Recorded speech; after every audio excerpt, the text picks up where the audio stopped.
Kentucky. A group of us chose to filibuster this bill because we think it wastes money. We think it gives money to one of the most wasteful agencies in government, the National Science Foundation. Since the early 1970s and since William Proxmire began giving the Golden Fleece Award,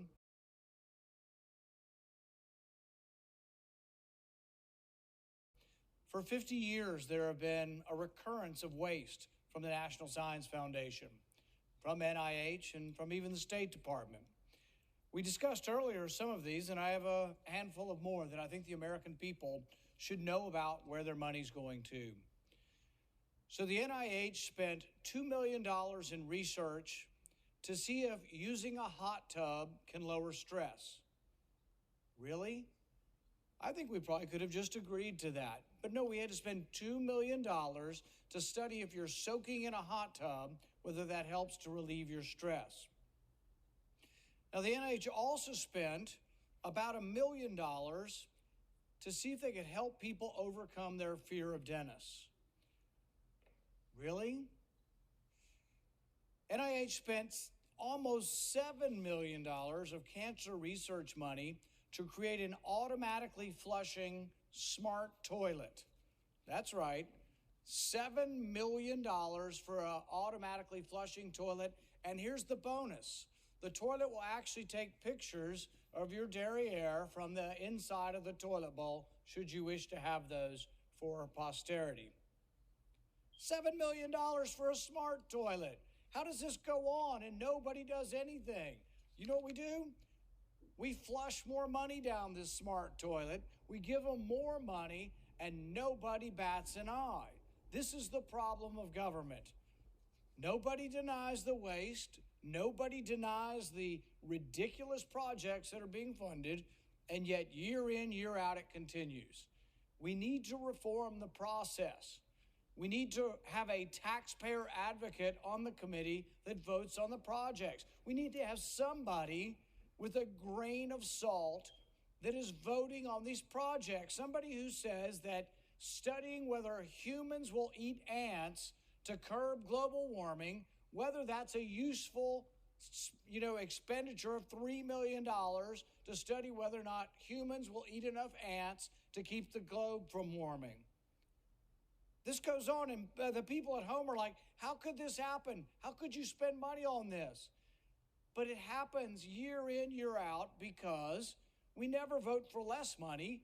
It's always more. So a group of the senators here today are filibustering this bill because somebody's got to point out that the waste and abuse of money goes on. The National Science Foundation, the king of wasteful spending, spent $100,000 to teach social scientists how to apply for grants. So it's not bad enough that we're just, handing out money like it, grows on trees, but then we got to teach people how to get more of the free money. There actually was another cache of money that went to Central American countries trying to teach them how to get more of our money. Really? We're actually teaching foreigners how to apply to get grant money from our government that's $28 trillion in the hole. We're annually $1 trillion in the hole. In the last couple of years, we're $3 to $4 trillion because of all these COVID bailouts and all of this crazy government run amok. And at the same time, we're $2-3 trillion in the hole a year. We're sending $100,000 to teach people how to get more grants.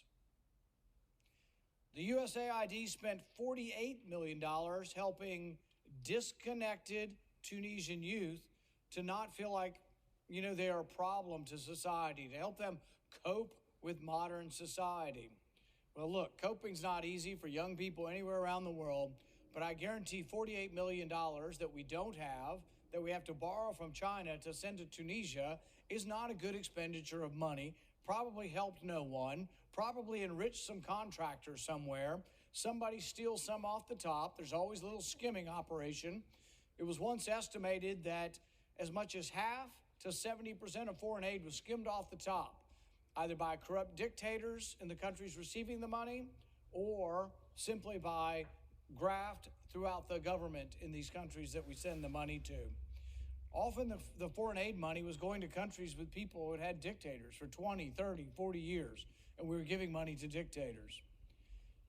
National Science Foundation spent $4.6 million to study the connection between getting drunk and falling down. Now, you'd think that would be obvious. You get drunk, you fall down. But no, we had to go ahead and study whether getting drunk and falling down was something that happens. We spent $4 million just if you get drunk, will you fall down? This is insane. Not one person, a few of us, but not a majority will stand up and say enough's enough. The NSF needs less money, not more. The NIH spent $36 million to research why stress makes hair turn gray.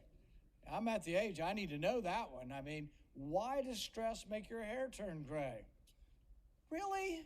Nobody would pay for this. If we got 100 assembled Americans and said, vote on whether or not you should spend $36 million studying why your hair turns gray, not one rational, common sense American would vote for this. And yet this Congress is going to increase the budget of the National Science Foundation by 68%.